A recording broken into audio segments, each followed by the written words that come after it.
Dengan gembira bersama melangkah, kita semua menghadap Tuhan.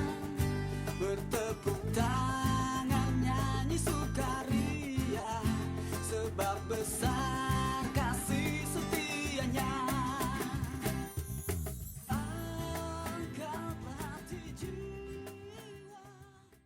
Teruntuk seksi panggilan Paroki Santo Alfonsus Rodriguez Pademangan dan kaum muda-mudi yang terkasih. Dalam kehidupan gereja, kita mengenal ada 3 kelompok. 1 klerus, 2 religius, 3 laikus. Klerus itu ditandai dengan tahbisan. Religius itu ada imam, ada yang bruder dan suster, ditandai dengan kaul. Dan yang ketiga itu laikus atau awam. Ini satu kesatuan yang membentuk, membangun menjadi satu kelompok, yaitu gereja. Nah, keanggotaannya di dalam kehidupan religius ditandai dengan kaul. Kaul ada yang sementara, untuk periode waktu tertentu, ada yang kaul tetap. Dan kaul tetap inilah yang menjadi sebuah anggota tetap bagi mereka yang berkaul kekal. Dengan kaul, orang menjadi anggota. Pertanyaannya, apa artinya menjadi anggota dari suatu lembaga hidup bakti? Apa konsekuensinya menjadi anggota? Menjadi anggota artinya ikut bertanggung jawab terhadap kehidupan ordo dengan seluruh aspeknya. Ada aspek material, ada aspek spiritual, ada aspek pastoral, dan ada aspek komunal. Seluruh aspeknya ini menjadi tanggung jawab anggotanya. Maka, dengan menjadi anggota dari suatu lembaga hidup bakti inilah, orang sekali lagi ikut bertanggung jawab terhadap karya lembaga hidup bakti yang telah dipilihnya. Ikut bertanggung jawab terhadap misi ordonya. Dan ikut pula bertanggung jawab terhadap spiritualitas ordonya. Saya menghidupi spiritualitas itu, maka saya bertanggung jawab. Karena dengan saya menjadi anggota, saya menjadi bertanggung jawab terhadap ordo ini dengan seluruh aspeknya. Maka inilah juga yang dituntut bagi setiap anggota kalau berani memilih hidup membiara dan berani berkaul. Konsekuensinya, saya ambil bagian di dalam kehidupan ordo. Saya ambil bagian dalam spiritualitas ordo. Bagaimana menghayati spiritualitas itu? Saya ambil bagian di dalam karya-karya ordo dimanapun berada.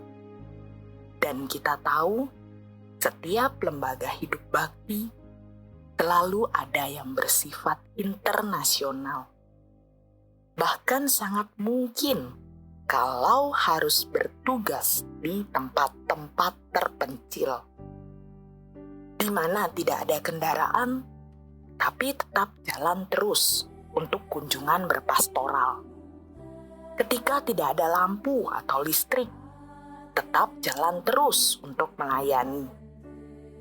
Dan saya mengucapkan terima kasih kepada mereka yang mau berkarya di pelosok-pelosok daerah tersebut. Dengan menjadi anggota, artinya kita ikut bertanggung jawab, ikut berpartisipasi. Dan itulah bentuk dukungan konkret dari ordo kepada setiap anggotanya. Menikmati dukungan artinya menikmati partisipasi. Dukungan bukan secara verbal, ayo kamu bisa. Tetapi menikmati dukungan itu, menikmati partisipasi karya-karyanya ordo yang telah dipilih. Menikmati apa yang terjadi di dalam ordo dengan segala hitam putihnya, cacat celah maupun kekayaannya. Untuk itulah, maka kalau kita sudah memilih hidup membiara dan nantinya bergaul, kita berpartisipasi. Di dalam fasenya ini, ketika orang berada dalam fase studi, ambil bagiannya ialah, ya saya menyiapkan diri dengan baik. Saya belajar dengan baik. Itu cara ambil bagian di dalam lembaga hidup bakti atau ordo yang kelak dipilih.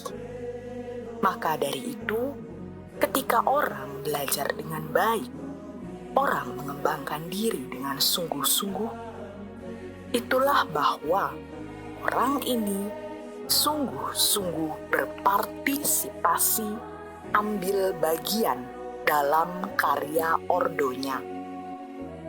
Maka saya mendukung kalau Anda sekalian tekun, terus berjuang dalam menyelesaikan masa pembinaan dengan baik pada lembaga hidup bakti yang telah Anda pilih nantinya. Caranya gimana? Kitab suci menjadi pelaksanaan dari ketentuan tiap-tiap ordo atau lembaga hidup bakti. Kita dibentuk menurut regula atau konstitusi ordo dan kitab suci. Contoh bacaan kitab suci yang berkaitan dengan lembaga hidup bakti dan panggilan ialah bagaikan pokok anggur dengan ranting-rantingnya. Ini menunjukkan kesatuan antara manusia dengan Allah. Di dalam karya pastoral, dasarnya apa? Kesatuan dengan Allah. Di dalam menghayati kekayaan spiritual, dasarnya apa? Kesatuan dengan Allah. Kalau kesatuan dengan Allah ini menjadi dasar dari segala aspek yang ada di dalam lembaga hidup bakti, maka inilah juga bahwa kita memang menjadi orang-orang yang dipanggil untuk menjadi perpanjangan tangan Allah. Sekali lagi, kesatuan relasi dengan Allah menjadi dasar seluruh aspek dari lembaga hidup bakti yang kelak dan nantinya akan kalian pilih. Untuk itu, profisiat bagi mereka yang telah memilih keputusan hidup membiara dan yang nantinya akan bergaul. Profisiat pula untuk menghayati hidup membiara dan gaul-gaul. Keputusan yang sudah dipilih juga menjadi dasar bagi perjalanan hidup Anda ke depannya. Terima kasih dan kita saling mendoakan satu sama lain dalam panggilan hidup kita masing-masing, baik kongregasi aktif maupun kontemplatif.